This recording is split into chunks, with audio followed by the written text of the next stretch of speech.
Hello friends, welcome back to my YouTube channel. दोस्तों, आज का ये वीडियो मध्य प्रदेश आंगनवाड़ी भर्ती प्रक्रिया 2024 और सहायिका भर्ती प्रक्रिया 2024 के लिए है। देखिए, जो भी अभ्यर्थी इसमें आवेदन करना चाह रहे हैं, काफ़ी समय से इंतज़ार कर रहे हैं कि कब आंगनवाड़ी एवं आंगनवाड़ी सहायिका की भर्ती निकले और हम आवेदन करेंगे। तो जो भी इंतज़ार कर रहे हैं वो आवेदन तिथि जारी होने से पहले देखिए, बाकी की इन्फॉर्मेशन तो दे दी गई है कि इतने हज़ार आंगनवाड़ियों की भर्ती की जाएगी, इतने हज़ार सहायिकाओं की भर्ती की जाएगी, लेकिन तिथि जारी होने से जो पहले की जो प्रोसेस है कि आपके पास ये डॉक्यूमेंट होने चाहिए, क्या-क्या चीज़ें जो है कंप्लीट होनी चाहिए, वो सारी चीज़ें हम इसमें डिस्कस करने वाले हैं। तो इस वीडियो को अंत तक ज़रूर देखिएगा, क्योंकि हम इसमें आंगनवाड़ी सहायिका संबंधी पूरी इन्फॉर्मेशन शेयर करेंगे। जैसे कि आपको कौन-कौन से डॉक्यूमेंट लगने हैं, क्या प्रोसेस रहेगी चयन की, क्या आपने 5th 8th 10th 12th किया है तो किसके कितने अंक मिलेंगे। इसके अलावा क्या आप अदर पंचायत के हैं तो क्या आप उसमें आवेदन कर सकते हैं। आखिर भर्ती किनकी की जाएगी, क्या उन्हीं पंचायत के अभ्यर्थियों की या अदर पंचायत के अभ्यर्थियों की। साथ ही अगर आप अपने खुद ही के पंचायत के हैं, वहीं से आवेदन किए हैं, तो क्या आपका राशन कार्ड है, राशन कार्ड उपलब्ध है तो उसके कितने अंक दिए जाएंगे। सारी इन्फॉर्मेशन इसमें हम देखेंगे कि नियुक्ति से पहले आपको क्या क्या चीज़ें कंप्लीट करा लेनी है। चलिए शुरू करते हैं। सबसे पहले दोस्तों, आंगनवाड़ी कार्यकर्ता एवं आंगनवाड़ी सहायिका के चयन एवं नियुक्ति हेतु बीपीएल के अंक प्रदान एवं पात्रता के संबंध में इन्फॉर्मेशन पहला ये देखेंगे।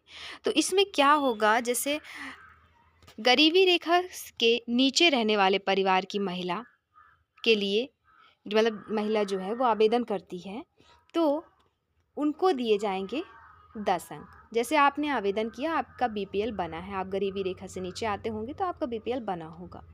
तो अगर आपका बीपीएल बना है, आप आवेदन कर रहे हैं, तो आपको 10 अंक अलग से दिए जाएंगे। किसके? बीपीएल के होने के कारण। तो ये प्रावधान है, इसमें लिखा भी है। तो गरीबी रेखा के नीचे रहने वाले परिवार की महिला के लिए 10 अंक दिए जाने का प्रावधान किया गया है। समय समय पर जिला से प्राप्त विभिन्न शिकायतों में उल्लेख किया जाता है कि आवेदकों द्वारा गरीबी रेखा के 10 अंक का लाभ लेने हेतु विज्ञप्ति जारी होने के उपरांत गलत तरीके से बीपीएल सूची में नाम जोड़ा गया। उक्त स्थिति में दृष्टिगत रखते हुए गरीबी रेखा के नीचे रहने वाले परिवार की महिला आवेदिका को बीपीएल के 10 अंकों का लाभ उसी स्थिति में दिया जाए जबकि उसका परिवार का नाम विज्ञप्ति जारी होने की तिथि की पहले से निरंतर सूची में विद्यमान हो। कहने का मतलब ये है कि मान लीजिए ये शर्तें लागू है, आपका पहले से वहाँ पे बीपीएल में आपका नाम नहीं है, लेकिन जब जैसे ही आपने ये शर्तें सुनी, या मतलब जब भी आवेदन स्टार्ट हो गए, तब आप गए और उसमें बीपीएल में अपना नाम जुड़वा लिया, तो ऐसे लोगों को अपात्र कर दिया जाएगा। पहले से जिनका नाम बीपीएल में जुड़ा होगा वो उनको ही ये 10 अंक प्राप्त होंगे। तो ये थी कि बीपीएल के कितने अंक मिलेंगे, किनको मिलेंगे, इससे संबंधित इन्फॉर्मेशन। नेक्स्ट है, अगला है आंगनवाड़ी कार्यकर्ता आंगनवाड़ी सहायिका की चयन नियुक्ति प्रक्रिया प्राप्त अन्य बोर्ड की अंक सूची की मान्यता के संबंध में। तो कहने का मतलब ये है कि किसी ने 5वीं 8वीं 10वीं 11वीं 12वीं माध्यमिक शिक्षा मंडल बोर्ड मध्य प्रदेश भोपाल से किया है, तो किसी ने सीबीएसई से किया, कुछ किसी ने कहीं अन्य से किया है। तो कहने का मतलब किन के अंक दिए जाएंगे, किन के नहीं दिए जाएंगे, कौन सा रिजल्ट मान्य होगा, कौन सा नहीं होगा, तो ये चीज़ें अब हम इसमें डिस्कस करेंगे। तो इसमें ये है कि आपके द्वारा बाल विकास परियोजना के अंतर्गत अंकसूची जो है मांगी गई है। जैसे तो प्रदेश में आंगनवाड़ी कार्यकर्ता सहायिका के चयन एवं नियुक्ति प्रक्रिया में अन्य विभिन्न बोर्ड की अंकसूचियां प्रस्तुत की जाती है। इस संबंध में समय समय पर जिला अथवा परियोजना कार्यालय द्वारा मार्गदर्शन मांगा जाता है। तो आंगनवाड़ी कार्यकर्ता या आंगनवाड़ी सहायिका की नियुक्ति हेतु आवेदिकाओं द्वारा प्रस्तुत की जाने वाली 5वीं 8वीं 11वीं हायर सेकेंडरी 10वीं अथवा 12वीं एवं अन्य राज्य भाषा या बोर्ड की अंक सूची की मान्यता मान्य अमान्य के संबंध में जो विभाग द्वारा मार्गदर्शन नहीं दिया जा सकता, अतः अंक सूची का सत्यापन बोर्ड की मान्यता के संबंध में जिला शिक्षा अधिकारी या माध्यमिक शिक्षा मंडल भोपाल अथवा अन्य शैक्षणिक योग्यता हेतु संबंधित विभाग की उचित मार्गदर्शन जो है दे सकता है। दोस्तों तदनुसार कार्रवाई की जाना सुनिश्चित किया जाता है और समय सीमा में आंगनवाड़ी कार्यकर्ता सहायिका पदपूर्ति भी की जा सकेगी। कहने का मतलब ये है कि अगर आपकी अंक सूची चाहे वो माध्यमिक शिक्षक मंडल मध्य प्रदेश भोपाल की हो, चाहे किसी अन्य बोर्ड की हो, वो अमान्य नहीं होगी।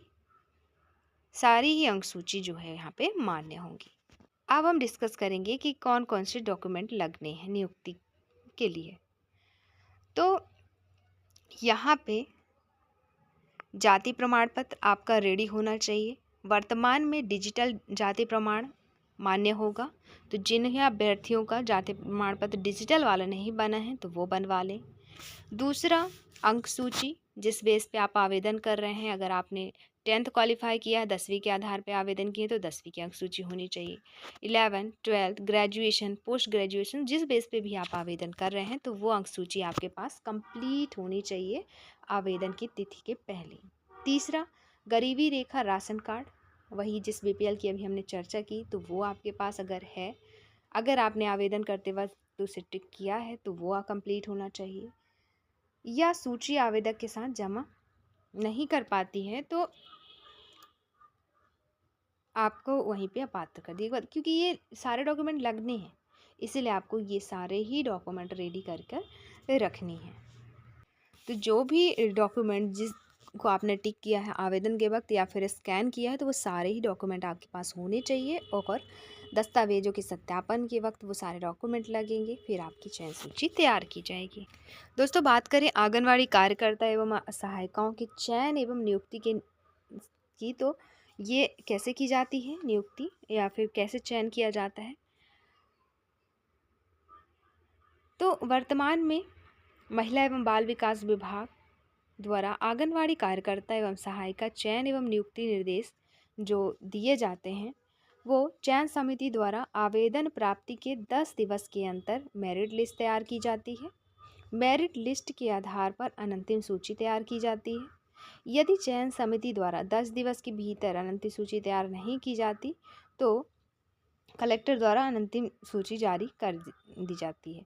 तो 10 दिन के अंदर सारी प्रोसेस कंप्लीट हो जाती है, ये चयन प्रक्रिया कंप्लीट हो जाती है, मेरिट लिस्ट तैयार किया जाता है, उस बेस पे आपका चयन होता है।